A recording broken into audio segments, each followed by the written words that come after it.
Hey everyone! Have you ever seen someone get these incredible, almost magical results from an AI and just thought, how are they doing that? What's the secret? Well, it often comes down to one really powerful but super underused feature. And today we're going to dive deep into that, a feature in Anthropic's Claude that can give you a serious advantage. Does this sound familiar? You type in a prompt, you get an output, and it's fine, but it's generic, it doesn't sound like you, it doesn't follow your specific process, and it's definitely not some kind of secret weapon. So what is the secret?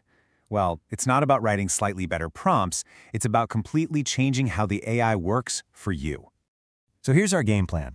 First, we're going to look at what I call the performance gap, the thing that leads to all those generic results. Then, we'll see how Claude's skills have gone from this confusing black box to a genuinely powerful toolkit. After that, I'll show you the new superpowers with a couple of demos, and we'll wrap up by showing you how to build your own personal playbook. Let's get into it. Okay, first things first, we've got to understand the root of the problem. Why do our chats with AI so often feel kind of repetitive and honestly basic? It all comes down to a really fundamental issue in how most of us are using these tools. Think about it. Every single time you start a new chat, the AI has total amnesia. It has no memory of your preferences, your writing style, or your standards for quality. It's starting from zero every single time, which means it has absolutely no idea what good actually looks like to you. And that is the core reason you're getting those bland, generic results. But there's a feature designed to fix this exact problem. And it's called a skill. Now, it's really important to get what this is. A skill is not code. It's not some complicated app you have to build.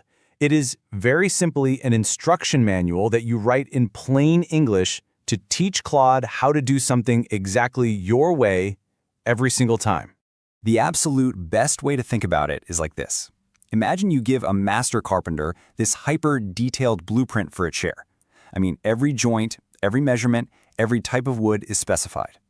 They wouldn't need to ask you a single question. They just build it perfectly. Well, a skill is that blueprint for the AI. You define the rules once, and it follows them every single time. No more explaining yourself.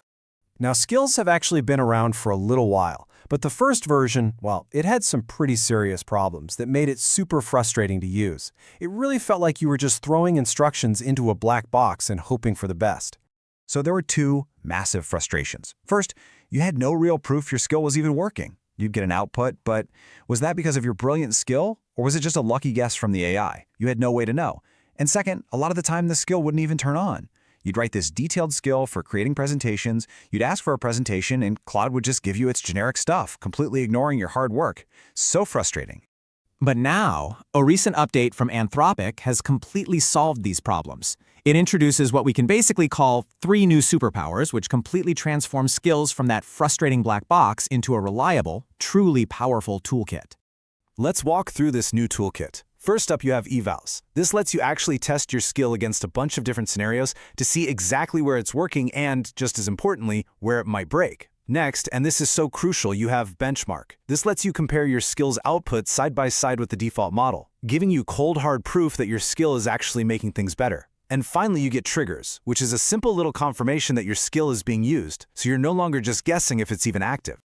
Okay, so before we start building anything, we need a mental framework. There are really 2 main types of skills you can create, and understanding the difference here really changes everything about how you should approach this. So there are 2 ways to think about building a skill.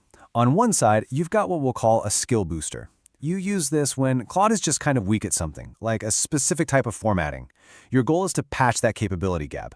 But on the other side, you have an encoded reference. This is for when Claude is already pretty good at a task, but you have a very unique personal way of doing it. Here, you're not fixing a weakness, you're encoding your own taste and your personal judgment right into the AI. All right, enough theory. Let's actually see this stuff in action. We're going to walk through 2 demos from the source material, one skill booster and one encoded reference, so you can see the real-world impact. For our first demo, the goal is to boost a capability where Claude is honestly pretty weak, writing website copy that actually sells something. So instead of the generic fluff, this skill encodes proven marketing principles, specific page layouts, and even design guidelines directly into Claude's instruction manual. And here is the payoff. Look at this. On the left, you see the output from default Claude. It's generic. It's pretty much unusable. But on the right, using the exact same prompt with our skill turned on, we get production-ready copy with a strong, clear layout. That difference is the value of your skill, and now you can prove it with a benchmark. Okay, let's move on to our second demo, the encoded reference. Now here, the goal isn't to fix a weakness. I mean, Claude is already pretty good at finding news. The goal here is to teach it a very specific editorial judgment, a personal taste for what makes a news story interesting and relevant to me. So this skill doesn't just say, find AI news. No, it encodes a whole set of specific criteria. The news has to be broadly applicable, it has to be genuinely interesting, not just some product announcement, and it needs to have a practical benefit. It then forces Claude to score each story based on those rules, and even adds a custom rule to include one story from India. This turns a simple request into a highly personalized curation engine. So, what does all of this really add up to? Well, it's a fundamental shift in how we should be thinking about interacting with AI. We need to move beyond just barking commands and start thinking more like a teacher.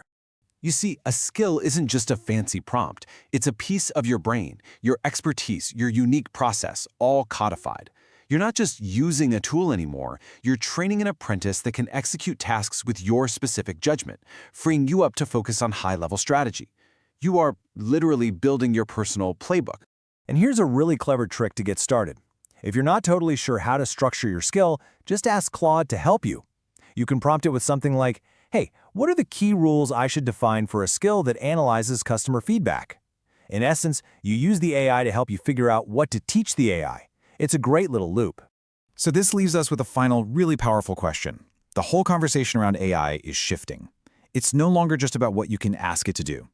The real power, that unfair advantage we talked about, comes from asking yourself, what unique process, what judgment, what piece of my expertise can I teach it? Because that is where this is all heading.